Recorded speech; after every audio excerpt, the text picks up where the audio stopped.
Hey everybody, welcome to another exciting Arkham Horror list video. Today's topic is our top 3 favorite Investigator unique cards. The cards that are in your Investigator's deck that hopefully help amplify what the character's about, the flavor, or sometimes do nothing. Sometimes just do nothing. You draw them and you're like, why is this here? That's my cat scratching the door if you can hear him. We're going to start with Bryn's number 3, which is Zoey's Cross. This card's just sick. No matter what you do with it, it's always awesome. Either you're pitching it for 3 extra punch, or you're playing it because, you know, rats and cultists suck, and sometimes people have 3 health and you want them to have 2. Yeah. So just do that for free. Yeah. It's very strong. Yeah. Like, it's just a very strong card. It's just strong. It's Tesla's damage. It doesn't even cost you an action. Mm-hmm. Yeah. Always feels good to draw this. Also, it's an amulet slot, so... Yeah, and like if you're playing a blue character, like whatever, who cares, right? Mm-hmm. You don't wear the badge. You might want like, the badge or like the Elder Sign amulet if you're really hurting on that mental trauma, but it doesn't come up too often if you're good. No. Alright, my number 3, we're just going to put a little pin in this because we do come back to this. Mine is Bury Them Deep. This is William York's unique one. So yeah, we're good. We'll be back to that very soon. So we'll just put a little pin in that because there'll be more than one person talking about it. Travis! Yeah. Your number 3 is Split the Angle. Yeah, this one, I think this card is actually really, really cool because it's one of the few cards that lets you interact with the encounter deck, like before, like outside of cancel cards. Yeah. It's also a card that you can like build a deck around, which I tried. I don't think I did a great job of building around it, but also like part of that was because we were all Seeker run. I think if we had a dedicated Kluger and a dedicated monster, and I could have been a dedicated support to it, that would have been a lot stronger. But it's got spell subtypes, that way you can find it fairly easily. Mm-hmm. There's actually lots of cards now that allow you to tutor this up. Mm-hmm. I just think it's a really neat card. A really good. I like Norman Withers a lot. Yeah, this was in one of my options as well. I love the art. It's cool. The art's cool as well. But I also like the fact that it's very powerful, but in a very Norman Withers way, right? Yep. Like how you can also discard the top card of your deck because you can play your deck and you're like, I want this turn, right? Yep. If you're like really desperate, I think there's a lot of versatility with it, which is really cool. It's a cool, well-designed card. Yeah. It doesn't take up spell slots, doesn't hinder you anyway. It's cool. It does make me interested to see what they're going to do with Norman Withers' actual version, to see what his non-book unique card is as well. Yeah. Because this is all I know about Norman Withers right now. This just seems like it. Like, I can't imagine anything else. Yeah, you're probably not going to see that for like 2 years, but whatever. All right, Bryn's number 2, Until the End of Time. This is Calvin Wright's. Yeah, this is Calvin Wright's unique asset. As soon as you have it in play, it just doesn't feel like you're going to die anymore. You know. So of unique assets in the game, this is the one that I want to draw the most, I think. Solely because of the way you play Calvin. Like, you're probably at 1, maybe 2 health, and having this card feels a whole lot better than not having it. Mm-hmm. Yeah. I mean, Calvin's the only Survivor character I haven't played yet, so I'd be interested to play it and experience him. He does seem really neat. Yeah. You get to play all those, like, if your base skill is lower than the test you're trying, because any test that's worthwhile is tougher than your skill value. So. Yeah, I think the card's cool. I don't have much to say about it because I've never played it, but it does seem very important to ensuring that Calvin stays alive. Yeah, they give you a punch in a wild if you commit it to a test, but that's just a mistake. Mm-hmm. Like 1 point for 2/2 soak is really good, let alone 2/2 soak that can eat direct horror. Yeah, definitely. Yeah. My number 2 is Mystifying Song. So this is Marie Lambeau's.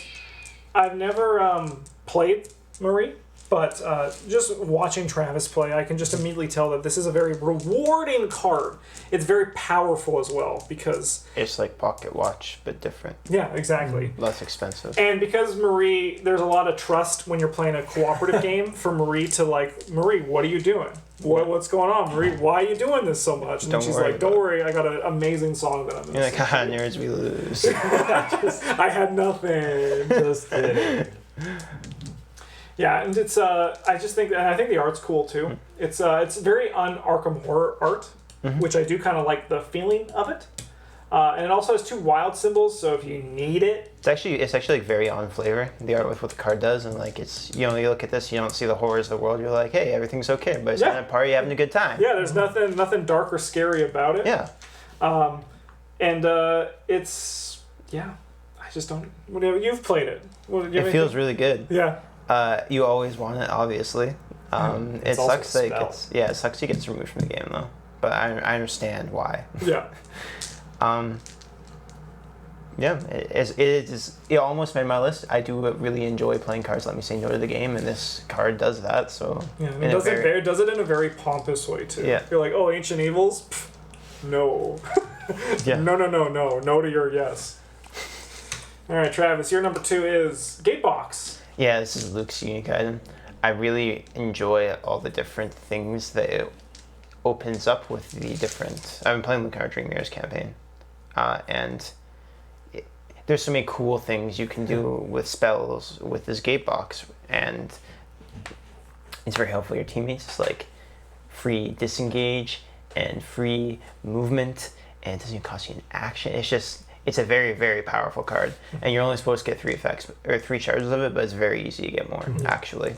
I do also like, when you read the forums right now, all the people trying to figure out the rules of how the Gatebox and his gate dimension works for things, because there's a lot of complications that is starting to come up from it, which is exciting that they're exploring that kind of design space. I think a lot of those are people like reading into it a little bit too hard, and it's that's just like... Usually, but then that's how rules lawyers it's go. Like you just read it and you're like, it works the way you think it should. Like, Luke's great. I like the art because you can see his little dumb robe that he wears 24/7 because he's a normal human with normal friends. His bathrobe. But yeah, no, there's just, it opens up a lot. It makes you really reevaluate a bunch of cards that may have previously been bad a lot differently, and makes a lot of other cards like Shortcut very good. Does it start and play? Or yeah. Hello, Julie. Friday. That's Julie. Everybody watching on YouTube. Bryn's number 1 is going back to Bury Them Short Deep. week. Yeah. Nice. Teachers convention. Why don't you go first? You had this one pick before. Yeah, this is Will York. We have 3 dudes That's why playing games all day. So well. In William York's deck, this is a very flavorful card. 1, he's a gravedigger. He buries people deep. We're off to a good start. Number 2, just being able to take an enemy out of the deck and add it to the victory display is also really damn cool. Number 3, you have... No spoilers. Get out.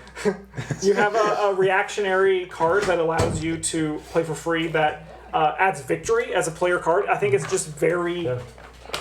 It doesn't really fit with like the play style of Will Yorick because he's the whole recursion. But I think it just, the flavor of it for him being a gravedigger is really cool. He's burying the school. He's like, not today. And especially if you kill a human and then bury them, it becomes even more menacing about it. But this kind of just shows that when you build Will Yorick, it kind of is telling you, hey, you're not building a normal survivor. You're building a guardian survivor with like a heavy emphasis on the guardian. Enemies. Yeah, pretty much. Sometimes you get to pick somebody like the Wizard of the Order, and you're like, you're not in the deck anymore. Yeah. Just get out. Getting to pay 0 for one extra victory is because we pay good. one and draw 3 encounter cards. This is just like, hey, so did something die at your location? Like, it can't be an elite guy, but most elite guys have victory anyway. Like probably more than half the elite enemies in the game have victory on them. I bet it's like already. 95%. And it's basically it's Blue's way of saying no to the encounter deck, right? Like, as we go back to Mystifying Song, being able to say no and get rid of creatures is very on flavor for a guardian as well. And like, you can pitch it for 2 brain or 2 punch if you really need to, but it's more fun to bury someone and be like, see you later, rats. And it's like, why did you bury that rat? They're easy to kill. Like, and Will's like, I don't know. Do you want your experience or no? like, look, come on. I don't ask why you do things. Sometimes you just fire it off on like a weak enemy because you're like, well, these Byakhis are annoying, but maybe there's just one less. It's just convenient. Yeah, it's pretty cool. Yeah, also helps you protect your teammates by thinning the deck for enemies. And it has the references to Shakespeare, which is very important to Will York, because he's a failed actor, like most actors, let's be real. I can say that because I'm a failed director. Okay. All right, my number 1, Duke. Yes. Duke's a good dog. I don't know what else there is to say. Yeah, Duke's Yeah. good. Yeah, he's probably one of the best investigators in the game. Yeah. And he just Having- Ash Can Pete sucks. Yeah, he's got this dumb red sidekick you got to carry around with you, but you know, Like what you Duke do. just Oh, he still kills lets it. you play red cards. Yeah, That's kinda he neat. lets you play Yeah. red cards, so that's neat. But yeah, Duke just does everything. I mean, he does like 2 things. Yeah. Well, I mean, also he is a brain because he can take brain damage. He's like, you Yeah. get to play Joe Diamond and then like also another half character. Yeah. One thing I think what makes him really strong is the free move and investigate. That is becoming more common, but it's what makes Duke there. And I think a big thing like the gate box is it's there. It's Yeah. immediately. You don't need to find it. Yeah. Duke's always there, so you always feel the flavor of Duke, which you should for Ash Can Pete. It's kind of his whole thing. It's like pretty much the entire thing about him. Well, I mean, like, they have to do that for those kinds of cards. Otherwise, like, if they just kept them the way they were, but you just shuffle them into your deck, your characters would be garbage. Yes. Like, they're clearly built around having these assets in play, and if you have them shuffled into the deck, they either need to be higher impact, in which case makes games very swingy and makes your deck basically slowly about finding that card and putting it into play, or they need to make them less impactful and transfer some of that power into your card itself, Yeah. which makes those cards less defining aspects of those characters. Yeah, because actually the majority of the player's personal unique cards aren't like they just enhance what the character does, like Mitch right? Brown. Like there's not many that like He's so bad. Duke or some of the other ones that we've shown so far that are like so strong that you Heirloom like. of Hyper. There are Yeah, there or are like a lot of them. you that want to play see well. like Patrice's violin, but you can get away without it. I mean, you also see your whole yeah, deck you're gonna like draw your entire immediately. deck in like Yeah. 6 turns or whatever. So. But yeah, I think it's Duke's really cool, and also it was probably so quick in the design file. I was like, I know Duke's just an asset, Yeah. always in play, boom, easy. I can go home early today. All right.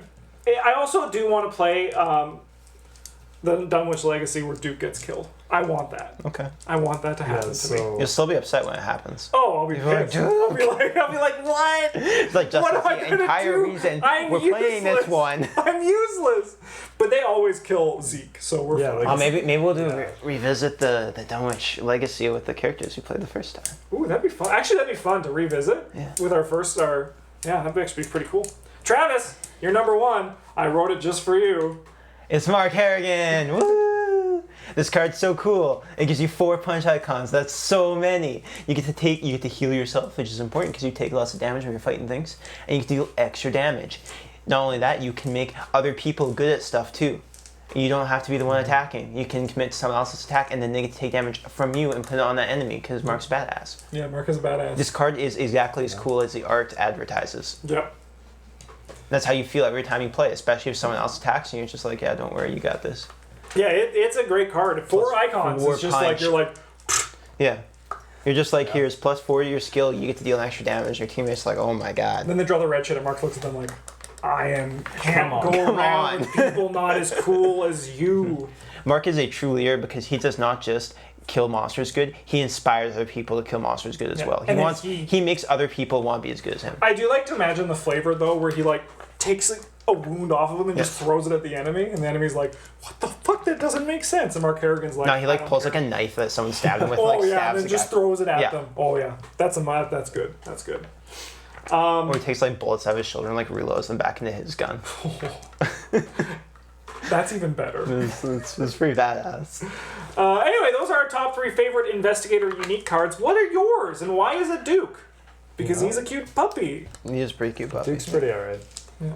But yeah, thanks for watching. As always, let us know in the comments what yours are. What if you disagree with us? If so, why? I want you to show your work. And let us know if you have any other suggestions for videos we should do. Don't just tell us why you're right and we're wrong. You have to convince us. Yeah, you can't be like us where we say you're Yeah. wrong Yeah. for no No, reason. that's why we have the soapbox platform here. Yeah. That's what it's for. But yeah, we're hoping to. So for people watching this, we are just over halfway through our Forgotten Age solo green. And then once that's done, we're going to try to get a bunch of these recorded so that we have a little bit of a backlog. So start shouting your ideas because we're going to start going to those and then start preparing for that big day when it comes, because it should be 2 weeks from now. 2-ish weeks. 2 or 3 weeks from now. But yeah, thanks for watching. Have a good one. As always, GG's.